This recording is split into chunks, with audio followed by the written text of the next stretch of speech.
มื่อพูดถึงปรัชญาเศรษฐกิจพอเพียงไม่สามารถจะเป็นเรื่องที่ทำกันได้อย่างผิวเผินต้องอาศัยการศึกษาให้จริงจังและรอบคอบนะคะที่ประเทศไทยมีโรงเรียนปูทะเลมหาวิทยาลัยโรงเรียนที่ตั้งขึ้นตามพระราชนิพนธ์พระมหาชนกโดยยึดตามหลักบวรคือมีบ้านวัดและโรงเรียนเป็นศูนย์กลางในการศึกษาขณะนี้นอกจากจะมีนักศึกษาคนไทยที่สนใจมาเรียนที่นี่แล้วกำลังมีนักศึกษาภูฏานกลุ่มหนึ่งมาศึกษาที่นี่ไม่ต่ำกว่า2 ปีครึ่งแล้วด้วยความหวังที่ว่าจะนำความรู้ที่ได้จากโรงเรียนแห่งนี้กลับไปพัฒนาและประยุกต์ใช้ในภูฏานค่ะ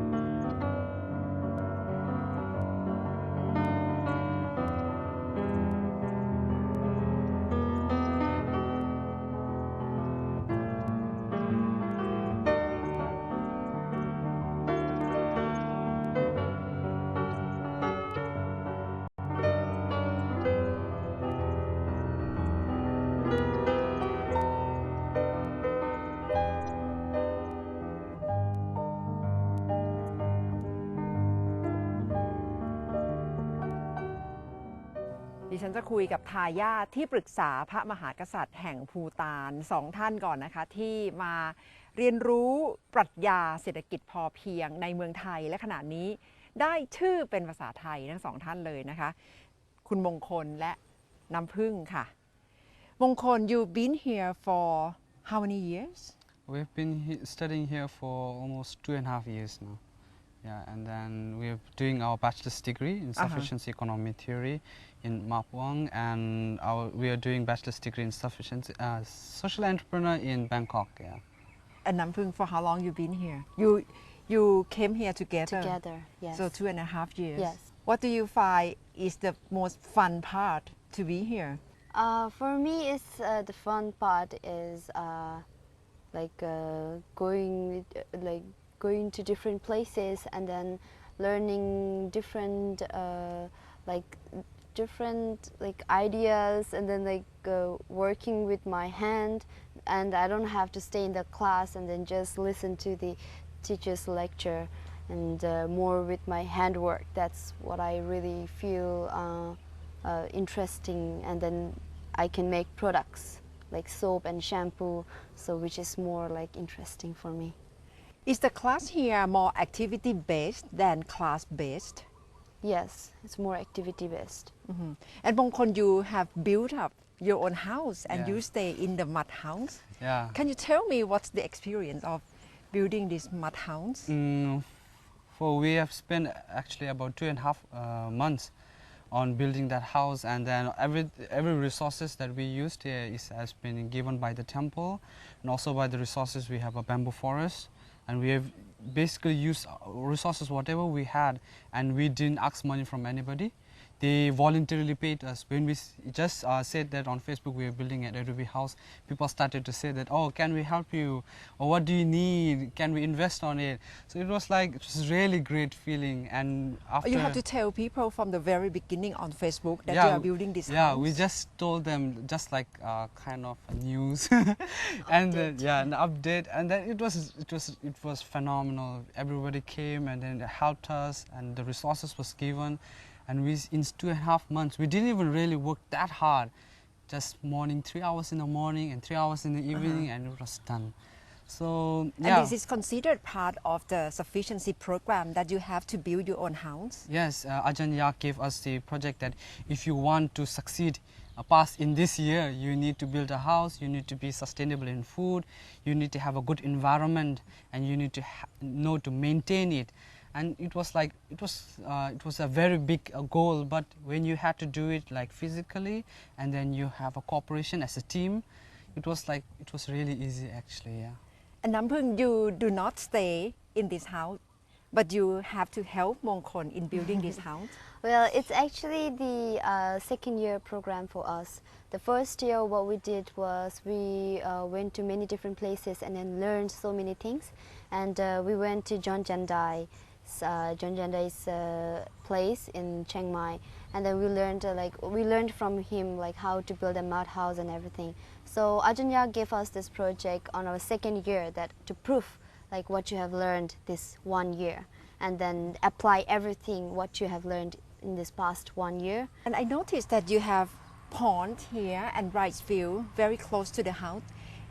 Is this like encapsulation of sufficiency economy? I think yes, actually, it shows that you are very sustainable. You have what you need. You have water, you have rice around the places. You can put vegetables, and around also beside the rice field you can put vegetables, and it's like you have everything you need in life. You can. The most important thing as a family, as a part of our society, is to be able to put food on the table for your people, for yourself. And when you can do it, it's like easily. So there is nothing more than that. Anything more than that is just greed. And then to be as a main philosophy of sufficiency economy is to fulfill yourself, fulfill your need, and fulfill your family's need. And if they're happy, you're happy, and everyone is happy actually, yeah. Yeah, I can see how both of you are very happy and feel like having fun here and learn a lot from sufficiency economy. And when you finish studying in Thailand, of course you have to go back to Bhutan. How do you plan to spread this knowledge or apply knowledge you got from Thailand back to Bhutan? Yeah, so the first thing what we are going to do is we're going to go back to our country and then start like to be self-sufficient first. Before teaching people, we have to be self-sufficient. Do you feel like it's a must or a force, or you feel that it would be by nature that you will be self-sufficient? It's not force or it's not must also, but it's what we really feel. It's the main subject that they're teaching us is to be self-sufficient. So this is what we need to have before we teach other people. So to be self-sufficient and then be an example to other people that being self-sufficient is the main thing that we need in our life. Yeah. You said you have to be self-sufficient. What do you mean by that? What gonna be your way of living in Bhutan? Okay. So we have like nine steps of sufficiency economy. So the first, the 4 levels are enough food, enough shelter, and making own products, and having clean environment. So these are the 4 basic things that we need to achieve first. So so self-sufficiency is the same that 4 levels that I'm talking about, to have enough food, so we don't have to depend on other people or other countries, and then enough shelter that we can make a mud house. We don't have to depend on money, and we have a saying in Thai that เงินทองเป็นของมายาข้าวปลาสิของจริง so that's money is illusion and food is real. So that's what they teach us. So the money is the secondary for us, and then build our own house, an enough house, and then enough. We have 3 plantation to get 4 benefits. That's like we can make products also out of these plants. We can make products, shampoo, soap, or anything, and then at the same time we get clean environment, good atmosphere. Yeah. So does it mean that your way of living when you are back to Bhutan will be very supportive of organic farming and not very integrated into capitalist system, not selling, buying products? There will be a selling and buying when you have access, but our type of business is called Dharma business. We don't look for profit. We don't look to make more capitalist economy. We are more like sharing. If we have enough, let's give. You know, they are happy, we are happy. So it's like the Dharma business never puts money in front. It's your relationship, and when you have people who are really happy, and when you can give others, it's a different. It's a spirituality. You know, you don't. It's a different from just staying in the temple and praying, and then doing something good for people and communities. It's a really totally different atmosphere and feeling. So yeah, it can be integrated in the current economic system, but to help poor people, to help middle class people, I think we shouldn't be integrating into a capitalist way. Profit shouldn't be the first thing we need. Yeah. when you heard from your father that he suggests you to come here and learn sufficiency economy in Thailand, were you shocked, or did you like this idea from the very beginning? I was quite unsure because back then I was like a man who wanted to become a person who could just buy things and not look at the cost. Just order food and not look at the item cost of the items and all. I want to be very rich, and that was That's your main goal before. Yeah, before yeah. And what's your goal right now? The goal right now is like it's totally different. Money doesn't really bother me much, and I think that most of my friends is quite like they're shocked how I portrayed myself after 2 years when I went back home. They said that it's different. And they are quite scared, like how are they asked me, how are you going to survive with this type of economy? How are you going to build a life? And I said like, it's really easy. You just be sustainable, you do your own thing, you do what you love, and you don't go after money, let money go after you. But the idea of Thai people about Bhutan is you have GNH, gross national happiness, and it must be ingrained in your lifestyle, in your way of life already. Is that correct, or is it the concept that people do not really understand how to put it into practice? I think GNH as a goal is very good, and then we are trying to achieve it, but we are lacking the road to it.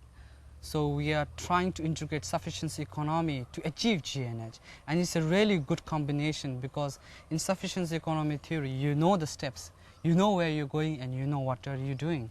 And then when you have certain achieved some parts, the 4 more important part of 9 levels of sufficiency economy, you have actually achieved sustainability.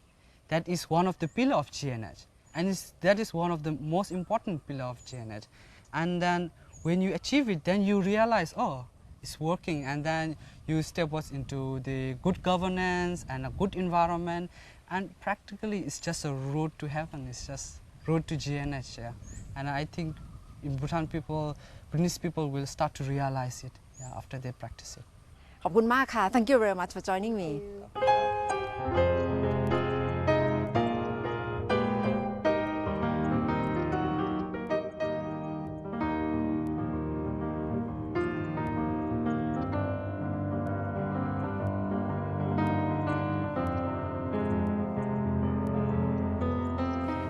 นักศึกษาจากภูฏานอีก2 คนที่กำลังมาศึกษาวิชาเศรษฐกิจพอเพียงขณะนี้กำลังมีกิจกรรมอยู่นะคะเดี๋ยวดิฉันจะคุยด้วยนะคะว่ากำลังทำอะไรกันอยู่ Hello โชคแอนเล็กนะคะชื่อภาษาไทยโชคดีค่ะและเล็กค่ะโชคดี What are you doing here?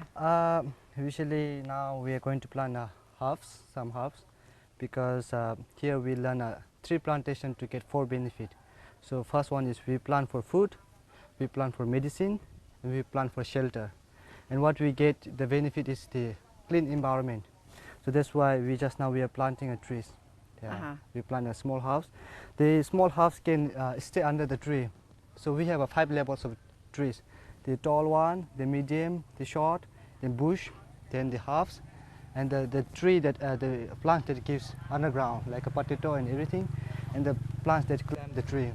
So we can create a biodiversity, and we can plant a lot of trees in a small area. Is this the knowledge that you've just learned from this class? Yeah, it's the knowledge from the late King Bhumibol. So he want to work people. He want people to work with nature, not only doing farming, agriculture alone. So that's why he came up with this idea. So we can live with nature and we can do agriculture at the same time. So this is his idea. Like you are from a family which live in city in Bhutan, but to be here, do you feel so much different? That do you live different lifestyle from the way you live in Bhutan? Yeah, it's totally different for me. At first, I had difficult time to adjust with this system and the environment, because where I lived in Bhutan, I lived in city where there is lots of industry and all. But after coming here, it was really hard for me to adjust. But slowly, after 1 month, 2 months, yeah, I was able to adjust, and I'm really happy that I got this different type of knowledge where I didn't had before. So I'm happy that I'm here and learning this type of education. What do you think you have learned from sufficiency degree in Thailand and in which that you cannot learn in Bhutan?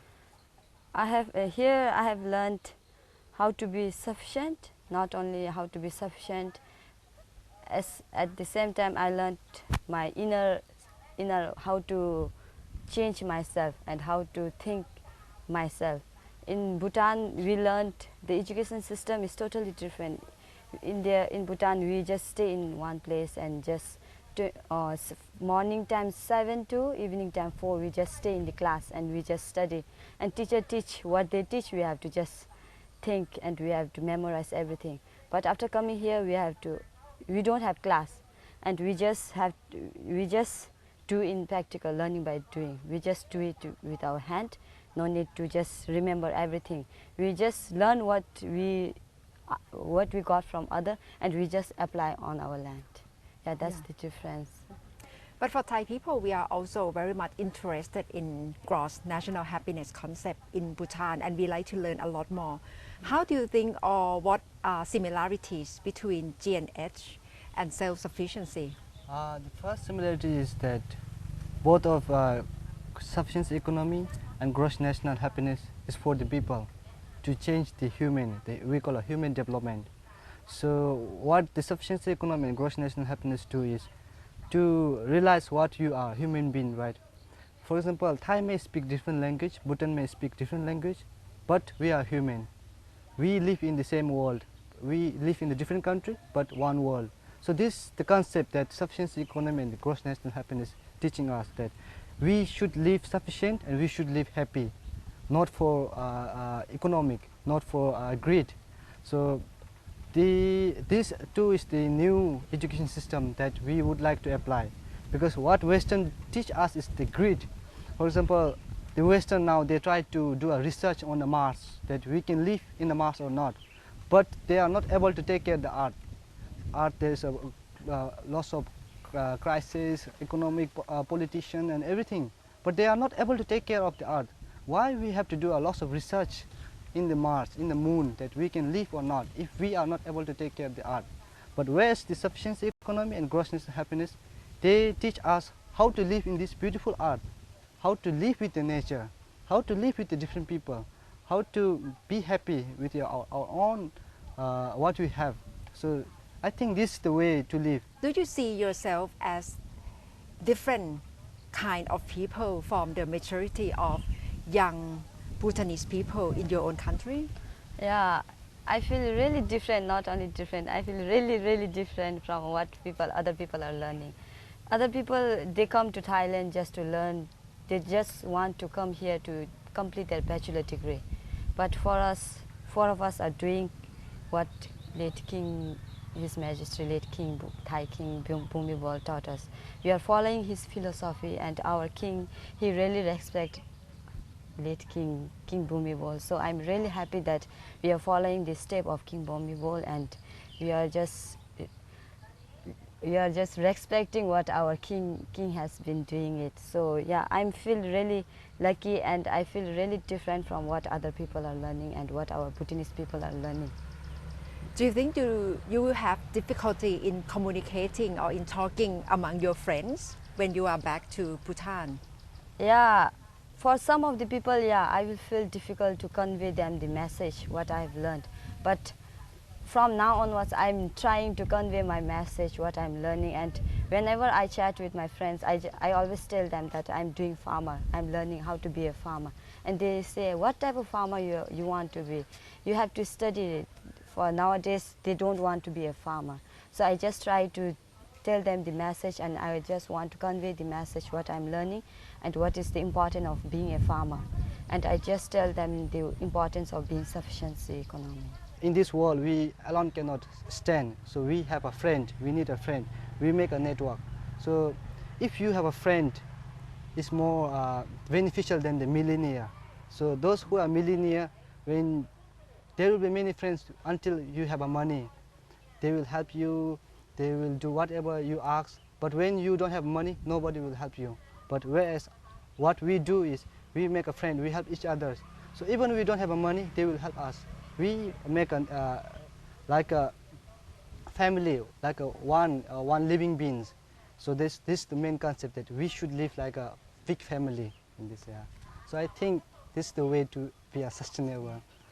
Okay thank you very much โชคดี Alex thank you for joining me ขอบคุณค่ะ